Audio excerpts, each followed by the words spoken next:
A velha não volta mais. Pode vender. Saber que meu filho brindava a minha morte enquanto eu lutava pela vida foi um golpe que rasgou minha alma. Faz pouco tempo, mas a cicatriz já é eterna. Meu nome é Margarida.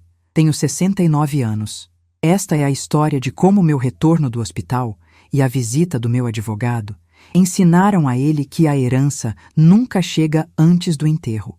As palavras saíram da boca do Júlio como se fossem simples assim, como se estivesse pedindo para eu tirar o lixo, como se estivesse mandando embora uma estranha, não a mulher que limpou as fraldas dele, que passou noites em claro quando tinha febre, que vendeu até aliança de casamento para pagar a faculdade que ele nunca terminou.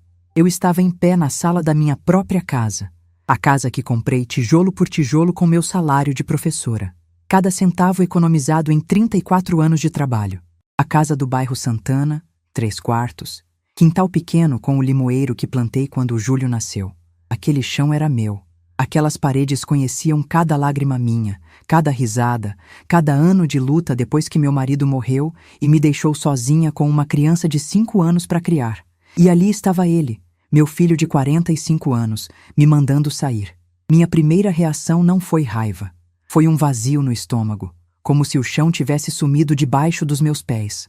Segurei firme na beirada do sofá, aquele mesmo sofá bege que comprei há 15 anos, com o tecido já gasto no braço direito, onde eu sempre apoiava o cotovelo para ler.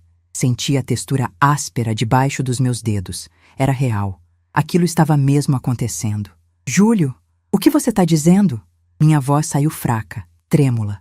Eu odiava aquele som. Parecia velha, patética, assustada. Ele estava parado no meio da sala com os braços cruzados. Vestia uma camisa social azul que eu nunca tinha visto. Certamente cara, provavelmente comprada com dinheiro que ele não tinha. O cabelo estava diferente, penteado para trás com gel. Tinha engordado também. A barriga esticava os botões da camisa. Mas o que mais me chocou foi o olhar. Frio, distante, como se eu fosse um problema a ser resolvido, não a mãe dele. Estou dizendo que chegou a hora da senhora viver a sua vida e eu viver a minha. Ele falou pausadamente, como se tivesse ensaiado. A senhora já é aposentada, não precisa de uma casa tão grande. Eu e a Priscila estamos planejando nosso futuro e essa casa está no caminho.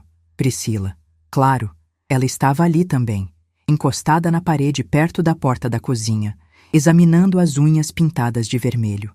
Usava um vestido justo estampado, salto alto, cabelo alisado caindo nos ombros. O perfume enjoativo dela tomava conta da sala inteira. Um cheiro doce demais, químico, que grudava na garganta. Ela nem olhou para mim. Continuou mexendo no celular como se aquela conversa não fosse com ela. Júlio, essa é a minha casa. Tentei de novo, tentando fazer ele entender. Eu trabalhei 34 anos para conseguir essa casa. Seu pai morreu quando você tinha 5 anos e eu criei você sozinha aqui. Lembra? Nessa sala você aprendeu a andar. Naquele quintal eu te ensinei a andar de bicicleta. Mãe, para de drama. Ele bufou, revirando os olhos. Isso foi há 40 anos. As coisas mudam. As pessoas mudam. A senhora não pode viver presa no passado. Priscila soltou uma risadinha baixa, ainda sem tirar os olhos do celular. Aquele som me cortou mais fundo que qualquer faca. Não é drama, Júlio. É a verdade. E essa casa está no meu nome. Quitada. Escriturada. É minha. Foi aí que ele mudou. A máscara de paciência caiu. O rosto dele ficou vermelho e ele deu 2 passos na minha direção. Sua? Sua? Quem você pensa que é? Uma velha aposentada que recebe mixaria do INSS e vive de favor às custas do trabalho dos outros? As palavras caíram como bofetadas. Cada uma doeu mais que a anterior. Eu nunca vivi de favor, sussurrei. Eu sempre trabalhei, sempre paguei minhas contas. Ah, sim? E quem pagou o conserto do telhado ano passado? Quem pagou o encanador quando estourou o cano? Eu paguei, porque a senhora não tem dinheiro para nada. Ele estava mentindo. Eu tinha pagado o telhado sozinha, tirei do 13º salário. O encanador custou R$ 280 e eu paguei à vista com o dinheiro que economizei da feira. Mas eu não conseguia falar. As palavras tinham fugido. Minha boca abria e fechava como um peixe fora d'água. Priscila finalmente levantou os olhos do celular. Sogra, com todo respeito, E eu sabia que quando alguém começa com todo respeito, é porque vai desrespeitar. A senhora já viveu a vida da senhora. Casou, teve filho, trabalhou, aposentou. Agora chegou a nossa vez. Júlio e eu temos planos. Queremos construir nosso patrimônio, ter nossa vida. Mas essa casa é meu patrimônio. Minha voz saiu quase inaudível. Era. Júlio corrigiu. Secamente. Era seu patrimônio. Agora é nosso. Senti meu coração disparar. Uma pressão no peito. As mãos começaram a formigar. Como assim? Nosso? Júlio trocou um olhar com Priscila. Ela deu de ombros e voltou para o celular. Ele suspirou, como se estivesse cansado de ter que explicar coisas óbvias para uma criança burra. Mãe, vou ser direto porque acho que a senhora merece isso. Ele enfiou a mão no bolso e tirou um papel dobrado. Abriu devagar, com aquele sorrisinho de canto de boca que eu aprendi a odiar nos últimos anos. Isso aqui é uma procuração, com a assinatura da senhora, me dando poderes para administrar seus bens. Meu sangue congelou. Que procuração? Eu nunca assinei procuração nenhuma para você. Assinou sim, 3 meses atrás. Lembra quando pediu para eu levar a senhora no cartório para resolver aquela questão do IPTU? A senhora assinou lá. Mentira. Eu nunca assinei nada dando poderes pro Júlio. Ele sabia disso. Eu sabia disso. Mas ali estava o papel na mão dele, com carimbos, com selos. E ontem, ele continuou, guardando o papel de volta no bolso. Eu vendi a casa. O mundo girou. Literalmente girou. Precisei sentar no sofá porque minhas pernas não me seguravam mais. Você vendeu? Vendi. Por R$ 480 mil. Valor justo de mercado. Os compradores já assinaram o contrato. Passam a escritura semana que vem. A senhora tem 15 dias para desocupar. 15 dias. Desocupar. A casa que era minha. Tentei respirar, mas parecia que tinha um peso em cima do meu peito. As paredes da sala começaram a fechar. O cheiro do perfume da Priscila estava tão forte que eu achei que ia vomitar. Júlio, meu filho, você não pode fazer isso comigo. Lágrimas quentes escorreram pelo meu rosto sem permissão. Eu não tenho para onde ir. Essa casa é tudo que eu tenho. A senhora tem a aposentadoria. Aluga um quartinho em algum lugar. Tem monte de pensão por aí que aceita idosos. Idosos. Ele me chamou de idosa. Como se eu fosse um objeto descartável que não serve mais. Júlio, por favor. Levantei do sofá e tentei segurar no braço dele. Ele se afastou como se meu toque queimasse. Filho, você não está pensando direito. Essa é a casa da família. As memórias do seu pai estão aqui. Suas memórias de criança. Eu não vivo de memórias, mãe. Eu vivo no presente. E no presente eu preciso desse dinheiro. Para quê? Para que você precisa tanto desse dinheiro? Silêncio. Priscila e Júlio trocaram outro olhar, dessa vez mais longo, mais tenso. Isso não é da sua conta. Ele finalmente respondeu. Como não é da minha conta? Você está vendendo a minha casa e dizendo que não é da minha conta? Pela primeira vez em meses, senti a raiva subindo. Uma raiva quente, vermelha, que começou no estômago e subiu pelo peito, pela garganta. Minha voz saiu mais alta, mais firme. Você não tem o direito. Vou no cartório amanhã e anulo isso tudo. Vou denunciar você por falsificação. Vai fazer nada. Júlio me cortou. A voz dele ficou baixa, perigosa. Ele se aproximou, o rosto a centímetros do meu. Eu podia sentir o cheiro de café no hálito dele, ver as veias saltadas no pescoço. A senhora não vai fazer nada porque não tem como provar que não assinou. Tem testemunha no cartório. Tem o selo de autenticidade. Tem seu RG registrado. A senhora acha que alguém vai acreditar numa velhinha confusa que nem lembra o que assinou? Velhinha confusa. As palavras ecoaram na minha cabeça. Eu não sou confusa. Minha voz saiu fraca de novo. Odiava isso. Odiava parecer frágil. Não? Então explica por que a senhora deixou a boca do fogão acesa semana passada. Explica por que esqueceu de tomar o remédio da pressão por 3 dias seguidos. Explica por que não lembra onde colocou a conta de luz. Cada exemplo era uma mentira, mas dita com tanta convicção que até eu comecei a duvidar. Será que eu estava ficando esquecida? Será que eu realmente tinha assinado aquele papel e não lembrava? Não. Eu sabia que não tinha assinado. Eu sempre fui organizada, meticulosa. Jamais assinaria uma procuração dando meus bens pro Júlio sem ler, sem entender, sem ter certeza. Mas eles estavam me fazendo duvidar de mim mesma, e isso era pior que qualquer grito. Júlio, eu te criei sozinha. Tentei uma última vez, a voz quebrada. Seu pai morreu e você só tinha 5 anos. Eu podia ter desistido, podia ter te dado para alguém criar, mas não. Eu trabalhei 2 turnos na escola. Dei aula de reforço à noite. Passei fome para você comer. Usei roupa velha para você ter roupa nova. Fiz tudo por você. Tudo. Ele me olhou. Por um segundo, só um segundo, achei que tinha visto algo humano naqueles olhos. Um lampejo de consciência, de remorso. Mas então, Priscila falou. Sogra, isso foi obrigação.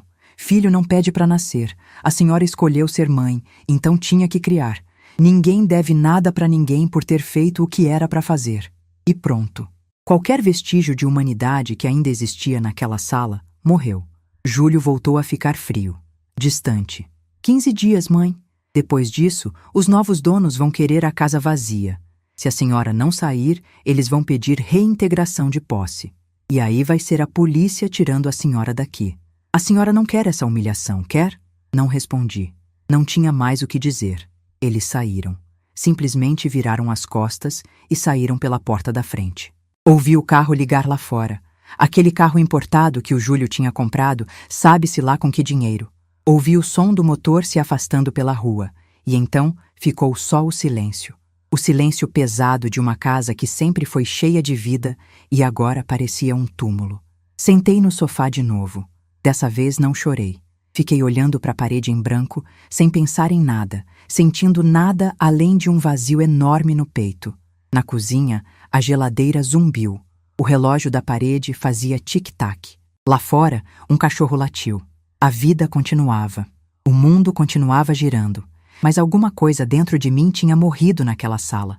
Ou pelo menos era isso que eles achavam, porque tem uma coisa que o Júlio nunca soube sobre mim. Eu sempre fui prevenida. Sempre fui cuidadosa. E sempre tive um plano B. Levantei devagar do sofá. Fui até o quarto. Abri a gaveta da cômoda antiga que pertenceu à minha mãe. No fundo, debaixo das toalhas que eu nunca uso, tinha uma pasta plástica azul. Dentro dela, perfeitamente organizados e protegidos em saquinhos plásticos, estavam todos os documentos da casa. Escritura original, comprovante de quitação e uma procuração registrada em cartório 5 anos atrás, dando poderes exclusivos ao Dr. Hélio, meu advogado de confiança há 25 anos, para agir em meu nome em caso de emergência ou incapacidade.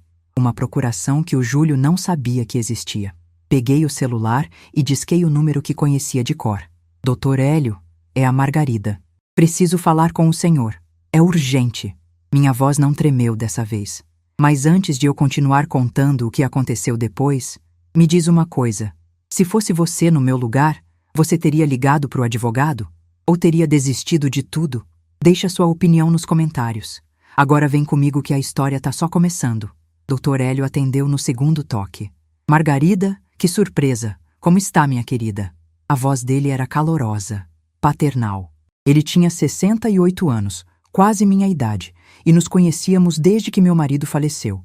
Foi ele quem resolveu toda a papelada do inventário, quem me ajudou a manter a casa quando os parentes do meu falecido marido tentaram tomar tudo. Dr. Hélio, eu preciso muito falar com o senhor, pessoalmente. Pode ser amanhã? Ele percebeu algo na minha voz. Advogado experiente que era, identificou imediatamente o tom de urgência. Claro, venha às 9 da manhã no escritório. Pode me adiantar do que se trata? Respirei fundo. Meu filho, ele vendeu minha casa. Silêncio do outro lado. Depois, um suspiro pesado. Chegaremos ao fundo disso, Margarida. Amanhã, 9 horas. Traga todos os documentos que tiver. Desliguei o telefone e olhei ao redor do meu quarto. A cama de casal onde dormi sozinha por 8 anos, desde que enviuvei. O guarda-roupa de madeira escura arranhado na porta. A fotografia emoldurada na parede, eu, meu marido e o Júlio bebê, todos sorrindo num domingo de sol no Ibirapuera. Parecia uma outra vida, outra família. Aquele bebê sorridente se transformou no homem que acabara de me expulsar da minha própria casa. Passei a noite em claro. Cada vez que fechava os olhos, ouvia a voz do Júlio. Velhinha confusa. Você não vai fazer nada. 15 dias. Às 6 da manhã, desisti de tentar dormir. Tomei banho, Me vesti com a roupa mais formal que tinha, uma calça social preta e blusa branca, e separei todos os documentos. Escritura, carnês de IPTU, pagos religiosamente todo ano, comprovantes de água, luz, telefone. A procuração do Dr. Hélio, tudo organizado dentro de uma pasta. Às 8h30 saí de casa. Ainda era minha casa, por mais 15 dias pelo menos. Tranquei a porta com cuidado, como sempre fazia. Na calçada, Dona Lourdes estava regando as plantas. "Bom dia, Margarida." "Que cedo." Ela sorriu, mas o sorriso morreu quando viu minha cara. "Menina, o que aconteceu? Você tá com uma cara." Dona Lourdes era minha vizinha há 30 anos. Ela tinha 72, era viúva também, e nos últimos anos nos tornamos muito próximas. Tomávamos café juntas toda a tarde. Assistíamos novela. Ela sabia de tudo da minha vida e eu da dela. Não consegui segurar. As lágrimas vieram sem pedir licença. "Lourdes, o Júlio, ele vendeu minha casa." A regadora caiu da mão dela e bateu no chão com um barulho oco. "Como assim vendeu? Não é possível!" Contei tudo. Rápido, atropelando as palavras, enquanto ela me abraçava ali mesmo na calçada e me deixava chorar no ombro dela que cheirava a sabonete de ervas e talco. "Aquele miserável..." Ela sibilou quando terminei. "Aquele filho da mãe..." "Desculpa, Margarida, mas não tem outro nome. Eu vou no advogado agora. O Dr. Hélio vai me ajudar." "Vai sim. E eu vou te ajudar também. Se precisar de testemunha de alguma coisa, pode contar comigo. Eu vi tudo, Margarida. Vi aquele menino crescer aqui. Vi você dando sangue para criar ele. Isso que ele tá fazendo não é coisa de gente." O abraço dela me deu um pouco de força. O suficiente para enxugar as lágrimas, endireitar os ombros e seguir para o ponto de ônibus. O escritório do Dr. Hélio ficava no centro, na rua Líbero Badaró, um prédio antigo com elevador de grade que fazia barulho. A secretária, Dona Célia, me recebeu com um sorriso gentil e me ofereceu café. Aceitei. Precisava de algo quente nas mãos para parar de tremer. Dr. Hélio me recebeu na sala dele. Era uma sala pequena, com estantes cheias de processos e livros grossos de direito. Cheirava a papel velho e café requentado. Ele me fez sentar na cadeira de couro gasto em frente à mesa dele. "Me conta tudo, Margarida, devagar, do começo." E eu contei. Desde a visita do Júlio e da Priscila, passando pela procuração falsa, até a venda da casa. Coloquei todos os meus documentos na mesa. Dr. Hélio foi examinando um por um, o senho franzido, os óculos na ponta do nariz. Quando terminei, ele ficou em silêncio por um longo momento. Depois, tirou os óculos e massageou a raiz do nariz. "Margarida, isso é falsificação de documento. É um caso sério. Vamos precisar agir rápido." Mas ele disse que tem testemunha do cartório, que tem meu RG registrado. Como ele fez isso? Provavelmente subornou alguém, ou falsificou sua assinatura e apostou que ninguém ia conferir. "Você por acaso foi a algum cartório nos últimos meses?" Pensei. "Fui sim, em julho, pro cartório do Tucuruvi, reconhecer firma numa procuração para receber meu 13º na agência do banco, porque eu ia viajar para casa da minha prima em Santos." Dr. Hélio anotou algo. "Ele pode ter pegado uma cópia do seu RG nessa ocasião, ou tirado foto sem você perceber. Com o RG e uma assinatura falsa, consegue enganar muita gente." Ele tamborilou os dedos na mesa. "Vou pedir uma perícia grafotécnica. Vamos comparar a assinatura dessa procuração falsa com a sua assinatura verdadeira. Se for comprovada a falsificação, a venda é nula. E os compradores? Se compraram de boa fé, vão ser ressarcidos, mas a casa volta para o seu nome." Senti uma onda de alívio tão grande que quase desabei na cadeira. Quanto tempo isso vai levar? Algumas semanas? Talvez um mês? Vou entrar com medida liminar, pedindo a suspensão da venda até a perícia ficar pronta. "Mas, Margarida..." Ele me olhou sério. "Você vai precisar ser forte. Seu filho não vai aceitar isso de bom grado. E você precisa se preparar psicologicamente para o que vem pela frente." Eu sei. Minha voz saiu firme. Eu estou preparada. Mas não estava. Não realmente. Voltei para casa naquela tarde com a sensação de estar flutuando. Dr. Hélio ia resolver tudo. A justiça ia prevalecer. Eu ia ter minha casa de volta. Mas quando abri o portão e vi o Júlio sentado na minha varanda, toda aquela esperança se despedaçou. "Oi, mãe", ele falou, a voz mansa, falsa. "Precisamos conversar." Ele não estava sozinho. Priscila estava dentro do carro dele, estacionado na frente. Ela não desceu. Ficou lá mexendo no celular, como sempre. Não tenho nada para conversar com você. Passei direto por ele e fui para a porta. Mãe, espera. Ele me segurou pelo braço. Não forte, mas firme o suficiente para me fazer parar. Eu sei que você foi no advogado. A dona Célia é prima da Priscila. Ela me contou. Meu sangue congelou. Dona Célia, a secretária do Dr. Hélio. Claro que tinha uma conexão. Solta meu braço. Só quero conversar. Pra gente resolver isso em família. Sem advogado, sem confusão. Você vendeu minha casa e quer resolver em família?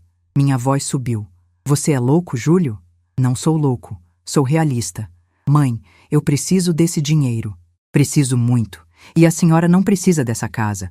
A senhora pode morar num lugar menor, mais econômico. Por que você precisa tanto desse dinheiro? Olhei nos olhos dele. Me fala a verdade. Pra que é? Ele hesitou. Abriu a boca. Fechou. Olhou para o carro onde Priscila esperava. Eu tenho dívidas. Que tipo de dívidas? Silêncio. Júlio, que tipo de dívidas? Apostas. A palavra saiu baixa, quase inaudível. Meu mundo girou de novo. Apostas? Apostas online. Eu entrei em alguns sites. Achei que ia ganhar. Mas as coisas complicaram e agora eu devo 340 mil reais. 340 mil reais. Você tá me dizendo, minha voz saiu trêmula, que você vendeu a casa da sua mãe para pagar dívida de jogo? Não é só jogo, mãe. Eu tenho outras despesas. A Priscila financiou um carro. A gente tá querendo abrir um negócio. A gente tem planos. Planos! Júlio, você roubou de mim! Você falsificou minha assinatura! Você cometeu um delito! Não cometi nada. Aquela procuração é legítima. É falsa. E eu vou provar. Ele deu um passo para trás. O rosto dele mudou. Ficou duro, frio. Faz o que quiser, mãe. Mas te aviso, vai ser sua palavra contra a minha. E eu tenho documentos, testemunhas, tudo certinho, registrado. E a senhora tem o quê? A palavra de uma mulher de quase 70 anos que vive esquecendo onde deixa as coisas. Eu não esqueço de nada. Não. Então onde está o guarda-chuva que eu te dei no Natal? Onde está o livro que você disse que ia me emprestar mês passado? Onde está a chave reserva do portão? Cada pergunta foi uma facada. Porque eu realmente não sabia onde estavam essas coisas. Não porque eu estava confusa, mas porque eram coisas sem importância. Mas do jeito que ele falava, parecia que eu estava perdendo a cabeça. Isso não tem nada a ver. Tem tudo a ver. Num tribunal, vão perguntar sobre sua saúde mental, sobre sua capacidade de administrar seus bens. E aí vão aparecer um monte de gente para dizer que a senhora anda esquecida. Inclusive eu, seu próprio filho. Foi nesse momento que entendi. Ele não estava improvisando. Ele tinha planejado tudo. As sementes da dúvida, as perguntas sobre coisas bobas. Tudo para construir uma narrativa de que eu era incapaz. Você é um monstro. As palavras saíram num sussurro. Ele deu de ombros. Sou realista. E o realismo é o seguinte: essa casa vai ser vendida, com ou sem sua aprovação. O dinheiro vai pagar minhas dívidas. E a senhora vai viver muito bem com a aposentadoria num lugar menor. Quem sabe até um asilo. Tem uns muito bons por aí. Asilo. A palavra final. O lugar onde você coloca gente que ninguém quer mais. Sai da minha casa. Minha voz estava calma agora. Calma demais. A calma que vem antes da tempestade. Sai agora e não volta nunca mais. Com prazer. Ele se virou. Aproveita esses 15 dias, mãe. Depois disso, essa casa não é mais sua. Ele entrou no carro. Priscila nem levantou os olhos do celular. O motor ligou e eles foram embora, deixando para trás só o cheiro de combustível e desprezo. Entrei em casa, fechei a porta, encostei nela e desabei. Chorei. Chorei tudo que tinha segurado. Soluços que vinham do fundo do estômago, que doíam no peito, que faziam meu corpo inteiro tremer. Chorei pela traição, pela casa que ia perder, pela família que nunca mais ia existir. Mas, principalmente, chorei porque achei que tinha falhado. Falhado como mãe, falhado como pessoa. Como eu tinha criado um filho assim? Onde foi que errei? Passei 3 dias quase sem sair do quarto. Dona Lourdes vinha trazer comida. Eu comia sem gosto. Dormia mal.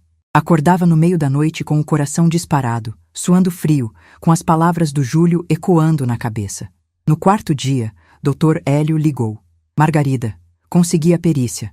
O perito vai fazer a análise essa semana, mas preciso que você venha aqui para assinar alguns documentos. Tá bom. Minha voz saiu fraca. Você tá bem? Não tinha sentido mentir. Eu não tô bem, doutor. Eu sei, mas você precisa ser forte agora. Estamos numa batalha e você vai vencer. Confia em mim? Confio. Então levanta, toma um banho, bota uma roupa bonita e vem aqui. A Margarida que eu conheço é uma guerreira. Não deixa um filho ingrato destruir quem você é. Ele tinha razão. Levantei, tomei o banho mais demorado da minha vida. Me vesti, me olhei no espelho. Tinha rugas, cabelos brancos, olheiras, mas também tinha algo mais. Uma luz que se recusava a apagar. O Júlio podia ter vendido minha casa, mas ele não podia vender minha dignidade. Essa, ninguém nunca ia tirar de mim. A perícia grafotécnica levou 2 semanas. 2 semanas de angústia, de espera, de olhar para cada canto da minha casa e me perguntar quanto tempo mais ela seria minha. Dona Lourdes vinha todo dia. Às vezes, só sentava comigo em silêncio. Às vezes fazia café e conversávamos sobre qualquer coisa menos o Júlio e a casa. Ela estava tentando me manter inteira, e eu amava ela por isso. Dr. Hélio conseguiu a liminar. A venda estava suspensa até resolvermos a questão da autenticidade da procuração. Os compradores ficaram furiosos, mas o juiz foi claro. Havia indícios de falsificação e a transação não podia ser concluída até a perícia estar completa. Isso me deu um respiro, um tempo precioso. Numa quarta-feira chuvosa de outubro, o resultado chegou. Dr. Hélio me ligou às 8 da manhã. Margarida, temos a perícia. Pode vir aqui? O tom dele era diferente, mais animado, mais esperançoso. Cheguei no escritório antes das 9. Estava chovendo fino, aquela garoa paulistana que molha devagar, mas entra nos ossos. Subi no elevador com o coração batendo descompassado. Dr. Hélio estava sorrindo.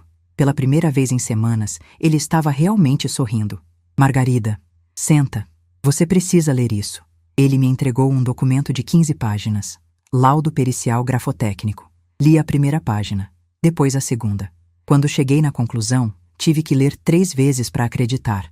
Após análise minuciosa e comparação com documentos de padrão de escrita da outorgante, concluímos com certeza absoluta que a assinatura presente na procuração em questão não foi produzida pelo punho da senhora Margarida Silva Santos. Trata-se de falsificação grosseira, com traços inseguros, tremidos e angulação incompatível com os padrões da escrita da verdadeira autora. Falsificação grosseira. Dr. Hélio, minha voz tremeu. Isso significa que provamos. A procuração é falsa. A venda é nula. A casa continua sua? Desabei na cadeira. Não de tristeza dessa vez. De alívio. Um alívio tão profundo, tão avassalador, que não sabia se ria ou se chorava. E tem mais. Dr. Hélio continuou. Fiz uma investigação paralela. Tenho contatos na área financeira. Descobri para onde foi o dinheiro da venda. Ele abriu uma pasta e espalhou papéis na mesa. Extratos bancários. Comprovantes de transferência. Dos 480 mil da venda, 340 mil foram direto para pagar casas de apostas online. Está aqui, ó.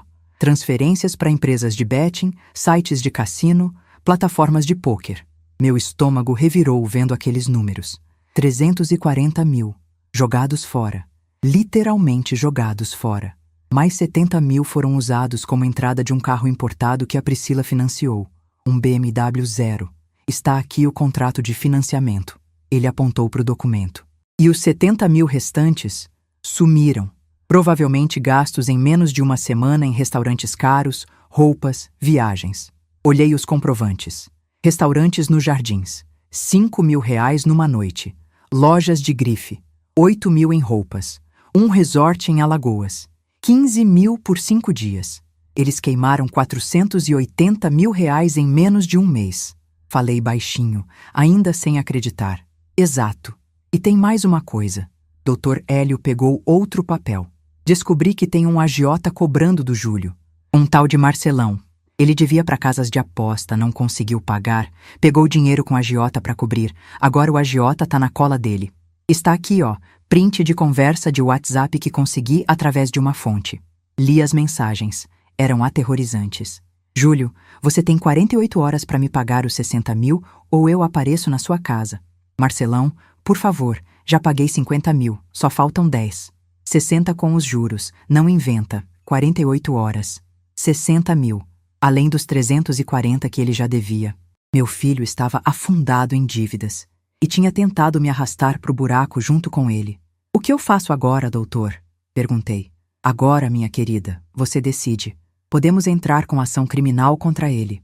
Falsificação de documento dá de 1 a 5 anos de cadeia. Estelionato, mais 2 a 8. Ele pode pegar pena alta. Cadeia. Meu filho na cadeia. Por um segundo, só um segundo, senti pena. Lembrei do menino de 5 anos que chorava no meu colo quando o pai morreu. Do adolescente que me abraçava e dizia que eu era a melhor mãe do mundo. Do jovem que sonhava em ser alguém na vida. Mas então lembrei dele me chamando de velha confusa. Lembrei da Priscila rindo do meu desespero. Lembrei de 15 dias para desocupar. A pena morreu. Eu quero minha casa de volta. Falei firme. E quero que ele pague pelo que fez. Dr. Hélio assentiu. Então vamos fazer o seguinte. Entramos com ação de nulidade da venda com pedido de danos morais. Bloqueamos qualquer bem que ainda reste no nome dele e fazemos uma denúncia formal ao Ministério Público por falsificação documental. Pode fazer isso? Não só posso como vou. Ninguém mexe com minhas clientes, principalmente quando são pessoas dignas como você. Saí do escritório naquele dia com uma sensação estranha no peito. Não era exatamente felicidade. Era mais determinação, finalidade.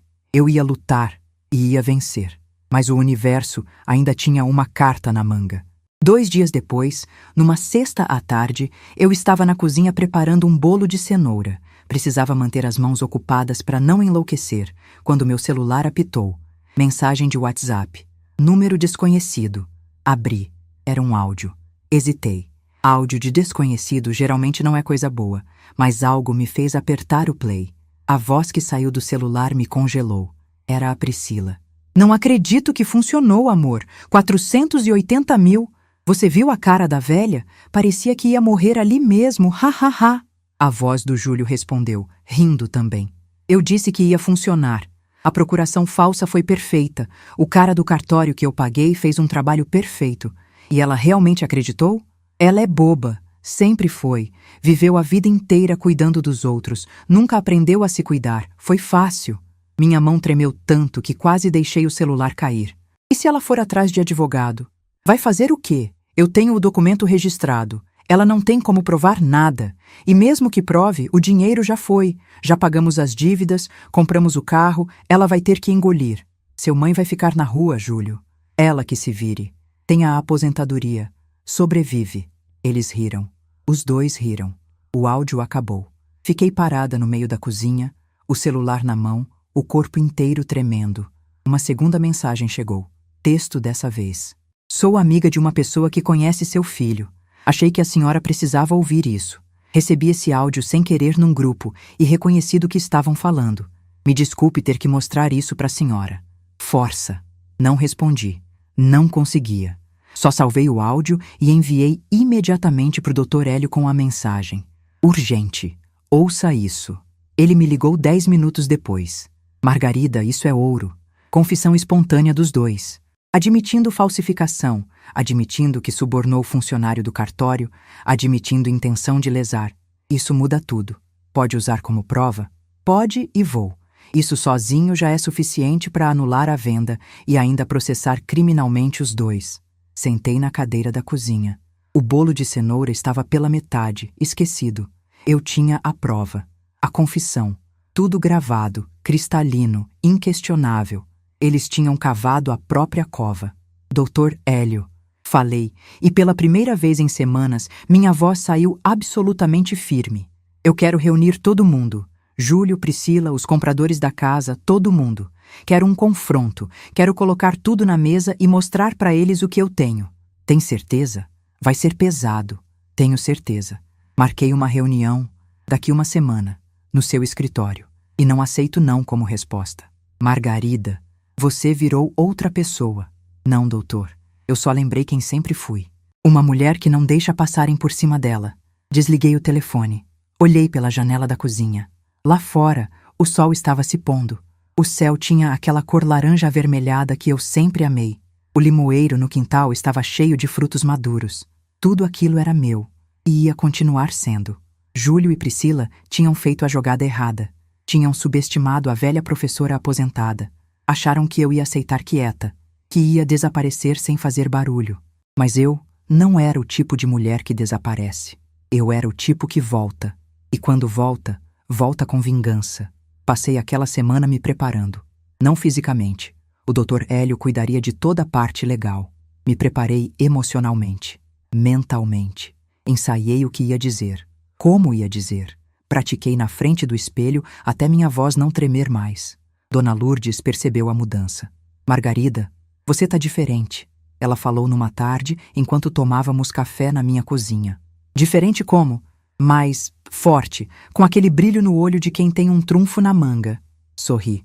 Pela primeira vez em semanas, sorri de verdade. Tenho sim, Lourdes. Tenho um trunfo, e na segunda-feira vou usar ele.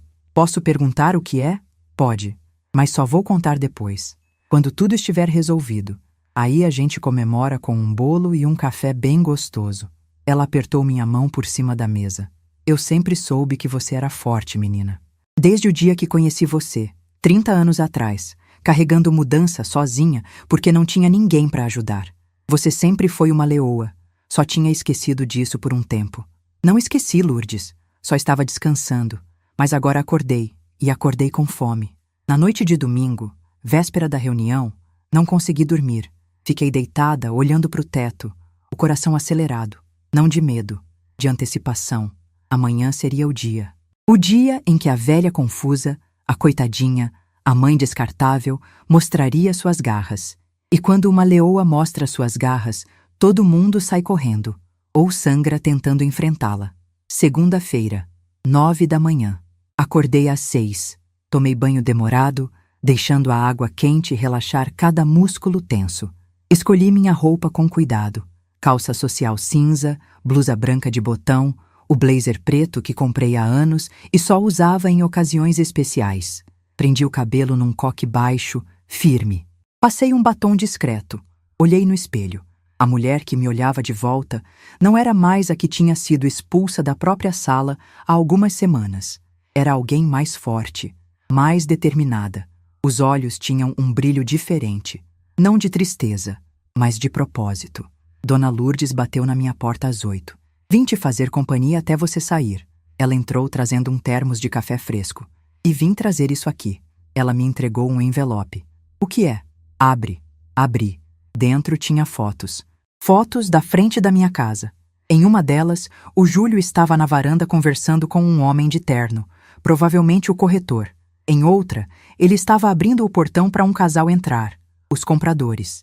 Em outra, ele estava tirando caixas de dentro de casa e jogando num caminhão. Tirei escondida da minha janela, Lourdes explicou. Quando vi o que ele estava fazendo, achei que podia ser útil um dia. Fotografei tudo. Tenho mais de 20 fotos, todas com data e hora. Meus olhos encheram de lágrimas. Não de tristeza, mas de gratidão.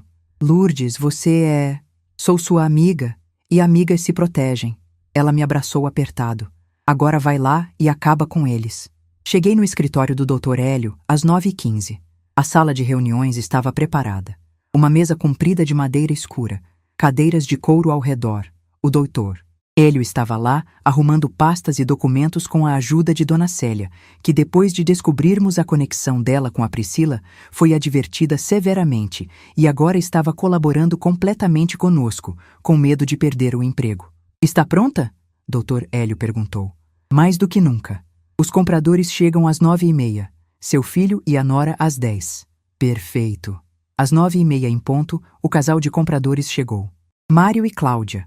Ambos por volta de 50 anos, ele engenheiro, ela professora como eu. Gente honesta, trabalhadora, que tinha juntado dinheiro a vida inteira para comprar uma casa própria e tinha caído numa cilada sem saber. Cumprimentei os dois. Cláudia me abraçou. Dona Margarida, a gente sente muito por tudo isso. A gente não sabia, a gente comprou de boa fé. Eu sei, segurei a mão dela. E a senhora não tem culpa de nada. Os culpados vão pagar. Prometo. Eles sentaram do outro lado da mesa.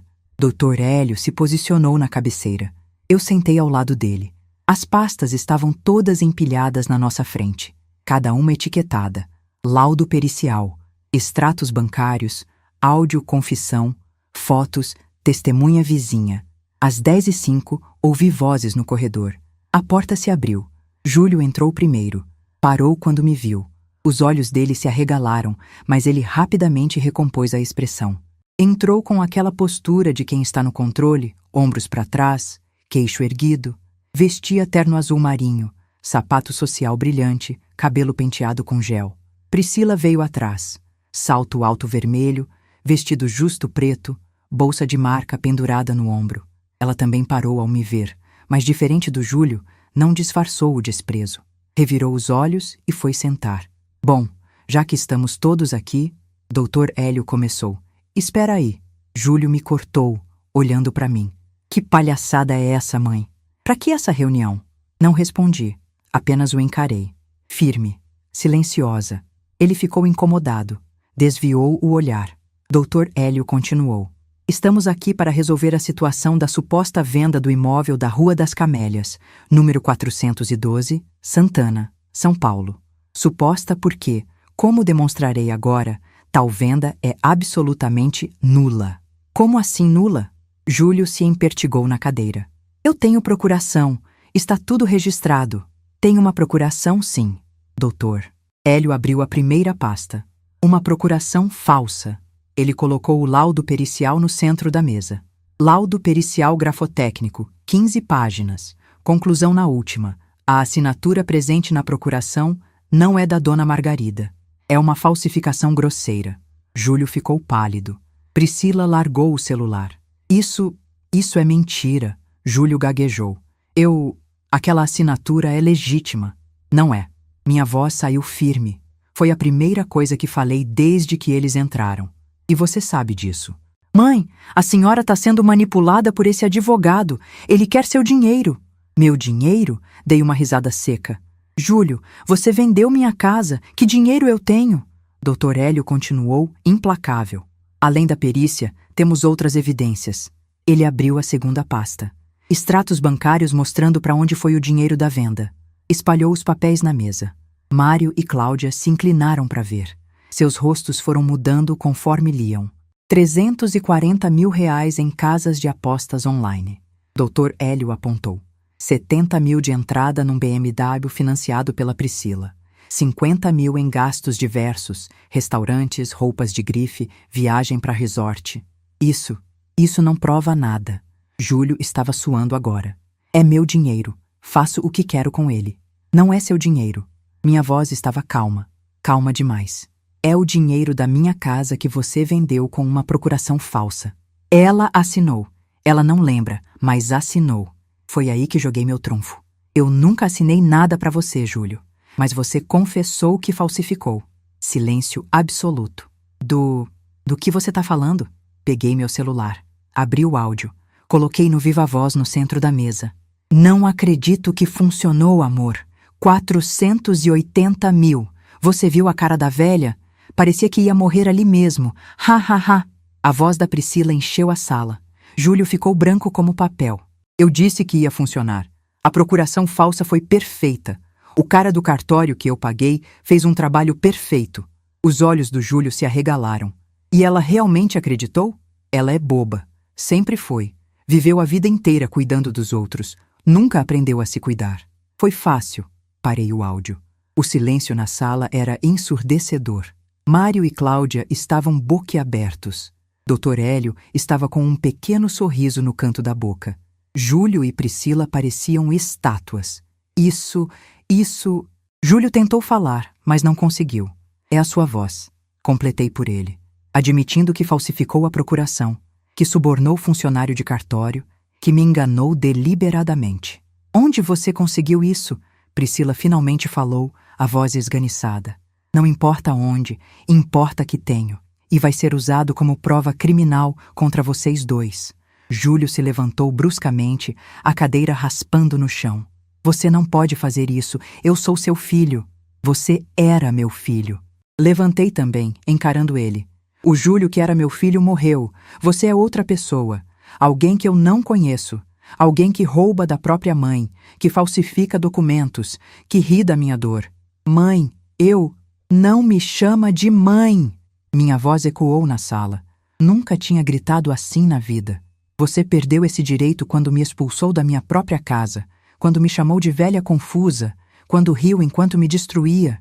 Ele deu um passo para trás atordoado. Dr. Hélio se levantou. Vamos ao que interessa. A venda é nula. O imóvel volta ao nome da dona Margarida. Quanto ao casal Mário e Cláudia, ele se virou para eles. Vocês compraram de boa fé. Serão ressarcidos integralmente do valor pago. O Júlio vai devolver cada centavo. Com que dinheiro? Júlio explodiu. Eu não tenho dinheiro. Gastei tudo. Então vai trabalhar e juntar. Vai vender o que tiver. O carro da Priscila, por exemplo.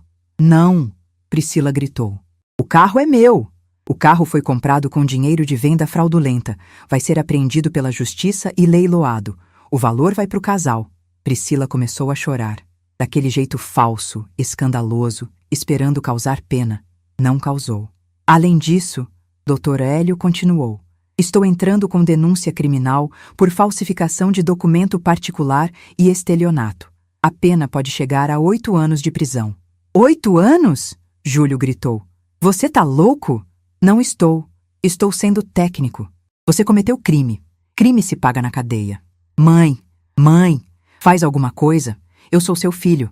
Você não pode deixar isso acontecer. Olhei para ele. Realmente olhei. Vi o desespero nos olhos dele, o pânico, o medo, e não senti nada. Eu poderia ter feito alguma coisa.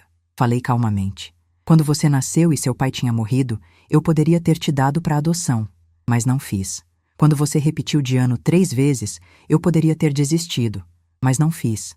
Quando você perdeu emprego atrás de emprego, eu poderia ter te deixado se virar, mas não fiz. Eu sempre fiz alguma coisa por você. E você? O que você fez por mim? Ele não respondeu. Não tinha resposta. Você me vendeu, Júlio. Vendeu a casa onde você nasceu. Vendeu as memórias do seu pai. Vendeu tudo que eu construí com suor e sangue. E por quê? Para pagar dívida de jogo, para comprar carro, para comer em restaurante caro. Minha voz estava firme, mas as lágrimas escorriam pelo meu rosto. Você me chamou de velha confusa, de peso morto. Disse que eu não servia para nada. Riu da minha dor.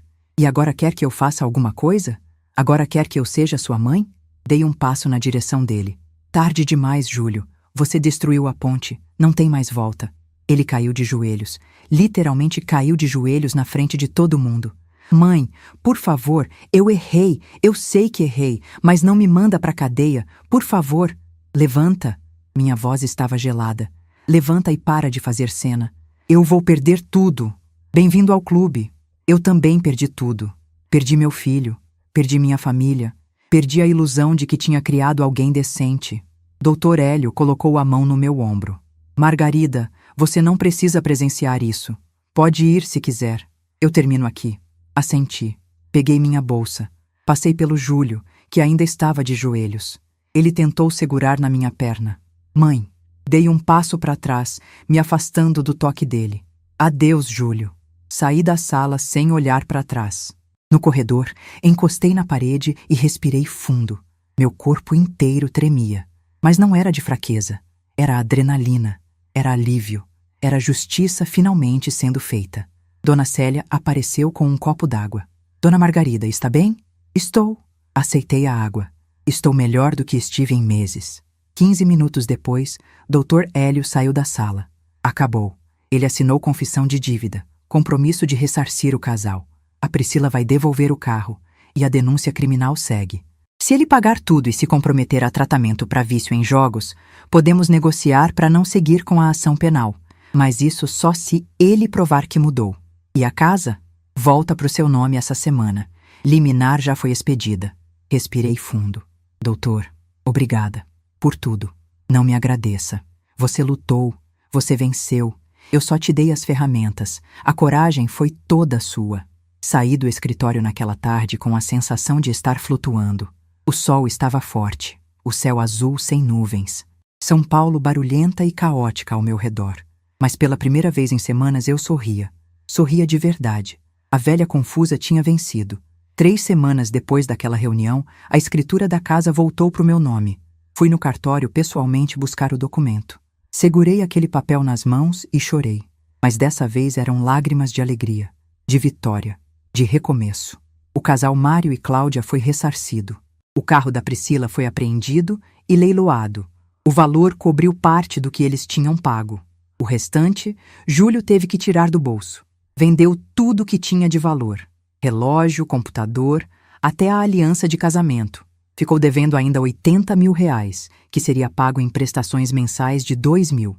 Ia levar mais de 3 anos, mas era o acordo. Júlio e Priscila se separaram 2 semanas depois da reunião. Ela o deixou quando viu que o dinheiro tinha acabado. Foi embora sem olhar para trás, sem um obrigada pelos anos juntos. Simplesmente sumiu. Soube depois, pela dona Lourdes, que ouviu de alguém, que ela já estava com outro, um empresário mais velho, com dinheiro. Ela era assim. Sempre foi. E o Júlio tinha sido burro o suficiente para não perceber. Quanto ao Júlio, ele tentou me ligar 3 vezes nas primeiras semanas. Bloqueei. Depois tentou ir na minha casa. Não abri. A 3ª vez, ameacei chamar a polícia. Ele parou. Soube por doutor Hélio que ele estava morando num apartamento pequeno em Guarulhos, dividindo com 2 colegas. Estava trabalhando como motorista de aplicativo, 12 horas por dia, para conseguir pagar as dívidas. O agiota tinha dado uma trégua depois que ele pagou metade do que devia, mas ainda estava na cola. Era uma vida dura, uma vida de consequências. Eu poderia ter sentido pena, mas não senti, porque pena eu já tinha sentido, durante anos. Toda vez que ele perdia um emprego, eu sentia pena e ajudava. Toda vez que ele se metia em confusão, eu sentia pena e resolvia. Minha pena tinha criado um monstro. Um homem de 45 anos que não sabia assumir responsabilidade, que achava que o mundo lhe devia algo, que não tinha limites nem vergonha. Então não, eu não sentia mais pena. Sentia alívio, alívio de estar livre. Voltei para minha casa e ela nunca pareceu tão minha. Pintei as paredes de um tom de bege mais claro, que deixava tudo mais iluminado. Troquei as cortinas velhas por umas novas com estampa floral delicada. Comprei plantas, samambaias, lírios da paz, violetas e espalhei pela casa. O quintal ganhou vida nova. Plantei temperos, manjericão, alecrim, hortelã. O limoeiro continuava lá, fiel, carregado de frutos. Dona Lourdes vinha todo dia. Tomávamos café na cozinha, conversávamos sobre tudo e nada. Às vezes apenas sentávamos em silêncio, cada uma com seu pensamento, mas era um silêncio confortável, de amizade verdadeira. Comecei a fazer coisas que tinha abandonado. Voltei para o grupo de leitura da biblioteca do bairro. Fiz aula de pintura em tela numa escolinha de artes perto de casa. Descobri que tinha jeito. Meus quadros ficavam bonitos, cheios de cor e vida. Pendurei alguns na sala. Outros dei de presente para Lourdes, para o doutor Hélio, para vizinhos que sempre foram gentis comigo. Retomei contato com antigas amigas da escola onde lecionei. Marcamos almoços, passeios no parque, idas ao cinema. Minha vida social, que tinha murchado com o tempo, floresceu de novo. Eu ri muito. De piada boba, de situação engraçada, de memória antiga. O riso que tinha sumido da minha vida voltou com força. E pela primeira vez em anos, me senti inteira. Não precisava de filho para me completar. Não precisava de família que me desrespeitava. Não precisava de ninguém que me fizesse sentir pequena. Eu bastava. Sozinha, com minhas plantas, meus quadros, minhas amigas, meu café da tarde. Eu bastava. Num sábado de dezembro, 6 meses depois de tudo, eu estava no quintal regando as plantas quando a campainha tocou. Estranhei. Não esperava visita. Fui até o portão. Do outro lado estava o Júlio. Ele estava diferente, mais magro. A barriga tinha sumido. O rosto estava marcado com olheiras fundas. Usava roupa simples, jeans desbotado, camiseta lisa, tênis velho. O cabelo estava mais comprido, sem gel, caindo na testa. Parecia 10 anos mais velho. Ficamos nos olhando por um longo momento. Eu não abri o portão. Oi, mãe. A voz dele saiu baixa, insegura. Não respondi. Eu sei que você não quer falar comigo. E eu entendo. Mas eu precisava vir. Precisava te ver. Silêncio. Eu estraguei tudo. Eu sei. Não tem desculpa pro que eu fiz. Foi horrível. Foi imperdoável. Você me deu tudo e eu te paguei da pior forma possível. Ele engoliu seco. Eu comecei tratamento, para vício em jogos. Tô fazendo terapia 2 vezes por semana, grupo de apoio aos sábados. Tô trabalhando, pagando as dívidas. Ainda faltam 60 mil para acabar, mas tô pagando todo mês. Não falhei nenhuma prestação. Continuei em silêncio. Eu não vim pedir perdão, porque eu sei que não mereço. Vim pedir uma chance, não de voltar a ser seu filho.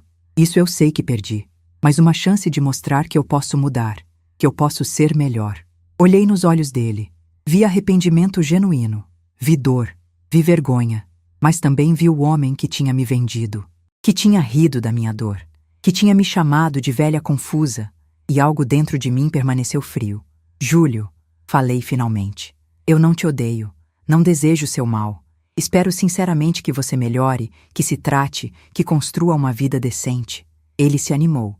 Mas, continuei, eu não posso te perdoar. Não agora. Talvez nunca. O que você fez foi além de qualquer limite. Você não só me roubou. Você me humilhou. Me fez duvidar de mim mesma. Me tratou como lixo. Lágrimas escorreram pelo rosto dele. Mãe, e mesmo que um dia eu consiga perdoar, as coisas nunca mais serão como eram. Você não é mais meu filho da forma que era. Essa ponte foi queimada. E nem todo incêndio deixa algo que possa ser reconstruído. Eu aceito. Ele limpou as lágrimas com as costas da mão. Eu aceito tudo. Só não me esquece completamente, por favor. Eu nunca vou te esquecer, Júlio. Você é parte da minha história. Mas é um capítulo que acabou.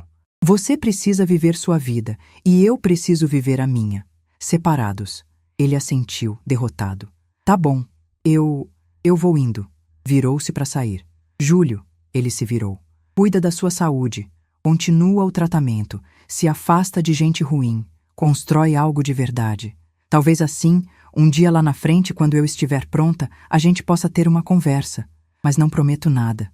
Obrigado, mãe, por não ter desistido completamente. Ele foi embora. Fiquei parada no portão, vendo ele se afastar pela rua até desaparecer na esquina. Dona Lourdes apareceu na janela dela. Era ele? Era. E nada. A vida continua. Voltei pro quintal. As plantas precisavam de água. O bolo no forno precisava sair. A vida precisava ser vivida. E eu ia viver. Com dignidade. Com paz. Com a certeza de que tinha lutado e vencido. Não vencido só a batalha legal. Vencido a batalha de me reencontrar. De lembrar que eu valia mais do que qualquer casa, qualquer dinheiro, qualquer filho ingrato. Eu valia porque eu existia, porque eu tinha história, porque eu tinha escolhido ficar de pé quando tentaram me derrubar. E ninguém, nunca mais, ia tirar isso de mim.